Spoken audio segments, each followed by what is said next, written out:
apenas lamentando muito, né? Isso tem acontecido nos últimos tempos. É uma fartura de tragédias, notícias muito tristes. E a gente tem acompanhado de perto o que está acontecendo também no Rio Grande do Sul. Nas últimas horas tivemos uma paralisação temporária do Campeonato Brasileiro até o dia 27. Esse é um outro assunto que provoca discussões. Treinadores e jogadores decidiram, de 15 clubes, decidiram parar o Campeonato Brasileiro, além da Série A, estou falando da Série A, e mais a Federação Gaúcha, evidentemente. Há argumentos fortes dos dois lados. Aqueles que não aprovam a paralisação parcial, eu repito, o campeonato deve voltar no dia 27. 2 rodadas foram suspensas, a 7ª rodada e a 8ª rodada. O campeonato deve voltar no dia 1º de junho e já com a 9ª rodada. E aí, o que é que vamos fazer com a 7ª rodada e com a 8ª rodada? Isso é um problema da CBF e ela vai ter espaço para encaixar esses jogos. Data FIFA, por exemplo, tem amistosos da seleção brasileira, aquilo que poderia, por exemplo, ou estava programado, vamos parar o futebol brasileiro para acompanhar a seleção brasileira. Agora não, tivemos um fato emergencial, triste, mudou. Aconteceu, é um fato, é verdade, ninguém está inventando. E o Rio Grande do Sul está realmente abalado. 80% das cidades foram atingidas. 85%? Foram atingidas. Mas por que Grêmio Internacional, num primeiro momento, os clubes gaúchos agiram corretamente, não abandonaram a terra, não saíram de lá. Não é um problema de que eles poderiam sair de helicóptero, os elencos. Mas não é isso. O vizinho, o parente, os amigos, está alagada a cidade. Seria trágico sair de lá naquele momento, até pela relação, pelo vínculo, pelo afeto com os torcedores. Então, eles tomaram uma decisão correta. Na medida que o tempo passa, as coisas vão se ajeitando. O Grêmio vai treinar no centro de treinamento do Corinthians, a partir do dia 17, para poder cumprir jogos da Conmebol, jogos internacionais. O Internacional estava treinando, porque encontrou um espaço lá, no centro de treinamento da PUC, de Porto Alegre, no Rio Grande do Sul. E agora já se comenta que ele pode passar por alguns dias concentrado aqui em São Paulo também, em Itu, um centro de treinamento em Itu. Enfim, a vida vai prosseguir. Claro. O Rio Grande do Sul vai ressurgir, vai reconstruir tudo aquilo, mas vai demorar. Nós tivemos, vocês mesmos deram, a informação da Federação das Indústrias do Rio Grande do Sul, que foi uma década perdida. É só você olhar as imagens. Então, eu acho que essa empatia, né? Essa empatia com o Rio Grande do Sul no futebol, em 12 dias, não é uma tragédia, parou 12 dias. Eu acho que as pessoas têm que compreender isso, aqueles que estão contrários a essa paralisação temporária. E fica muito nítido a partir das informações bem atuais aqui que o nosso Vanderlei Nogueira acabou de trazer sobre a decisão da CBF. Claro que a própria CBF era inicialmente resistente, né, Mano Ferreira? Mas acabou que houve um consenso e, de acordo com o Edinaldo Rodrigues, o presidente da CBF, da instituição, disse que prevaleceu a democracia.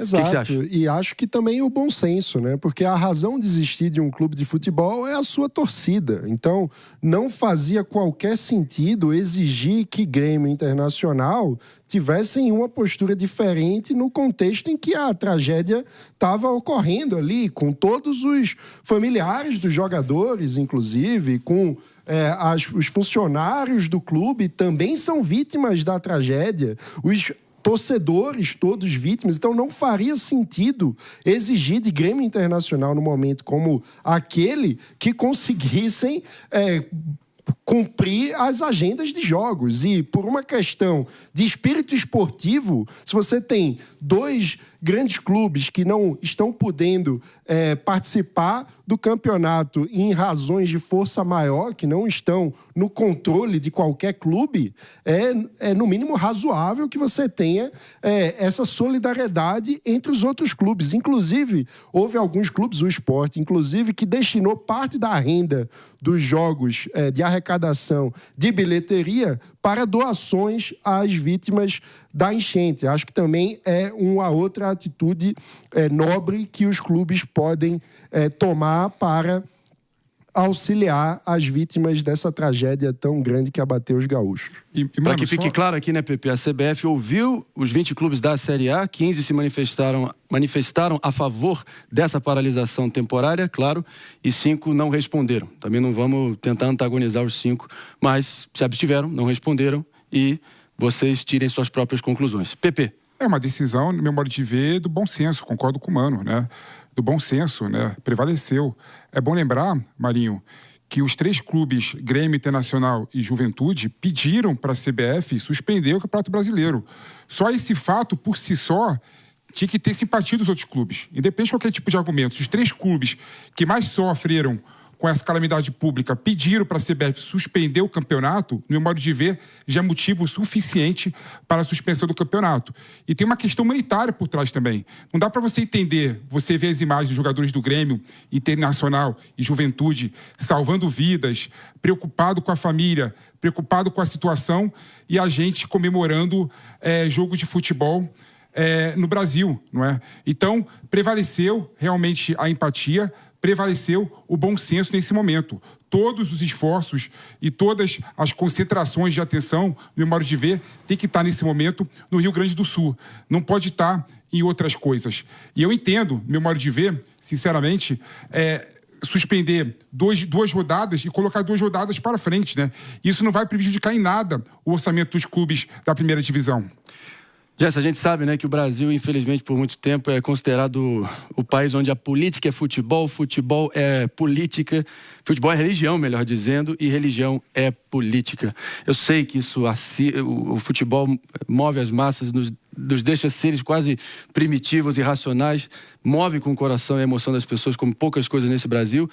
Mas, desculpa, eu sei que é chato em tese parar e ter que esperar, mas nesse momento, meu amigo, minha amiga, não era para ter muita conversa nem dúvida, e muito menos a CBF ficar titubeando nesse sentido, mostrando a desorganização que impera nessa entidade. Não é isso, Jess? Eu super concordo. Eu até num ponto aqui que o Pepe trouxe, concordo neste ponto só, nesse programa, com o Pepe, que é que, no final das contas, com o pedido dos clubes que são de lá para que eles, de fato, agissem dessa forma, eles demorarem, eles postergarem, eles demorarem muito nessa discussão, eu acho que fica até de mau tom. O futebol é uma característica cultural brasileiro. É uma coisa que mexe, move com paixões. E quando a gente olha para isso, existe uma responsabilidade, para mim, até maior da CBF em relação à tratativa disso, em relação a dar uma postura de apoio ao Estado, de dar uma postura de apoio aos clubes que estão prejudicados. Gaúcho, tem gaúcho que vai torcer para o Internacional, para o Grêmio, vai ter que torcedor do Flamengo, do São Paulo, de vários outros times. Então, a gente precisa de um período de readaptação e de respeito também ao estado do Rio Grande do Sul, que está devastado. Agora, Vanderlei Nogueira também complementando, algumas atualizações também sobre os planos definidos por Internacional e Juventude. Você citou que o Grêmio vai estar usando as dependências do Corinthians. A partir do dia 17, sim. Amanhã, né? Mas, por favor, palavra é sua.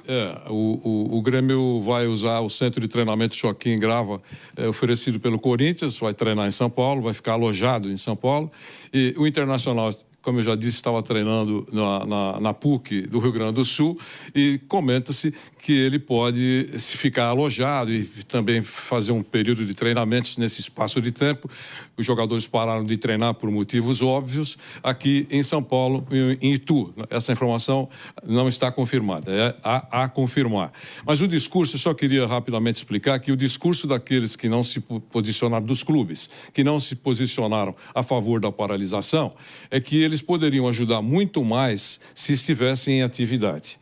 Mas eu queria só lembrar que o Atlético Mineiro deu um exemplo para todos eles, que mesmo não jogando, pode ajudar bastante. Quando foi impedido de jogar com o Clube Gaúcho, o que é que fez o Atlético? Abriu um treino aberto no seu estádio e a troca para que o torcedor entrasse era levar mantimentos, água. Sensacional. Enfim, ajudou muito. E ainda cobrou um pequeno ingresso lá e tinha tanta gente que deu mais de R$600 mil, dinheiro que foi encaminhado para o Rio Grande do Sul. Então, mesmo não jogando a competição, dá para ajudar. Esses clubes todos que estão, digamos, em incomodados com a paralisação, e eu repito, são só 12 dias e são apenas 2 rodadas.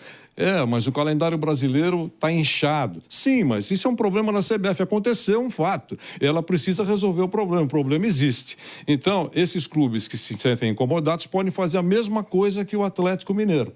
A pessoa, o Flamengo treinando aberto, vai lotar o Maracanã porque quer tirar fotografia com o Gabigol, com o Pedro, e aí Corinthians a mesma coisa. Enfim, as grandes equipes têm maneiras de ajudar o Rio Grande do Sul, mesmo com o campeonato paralisado.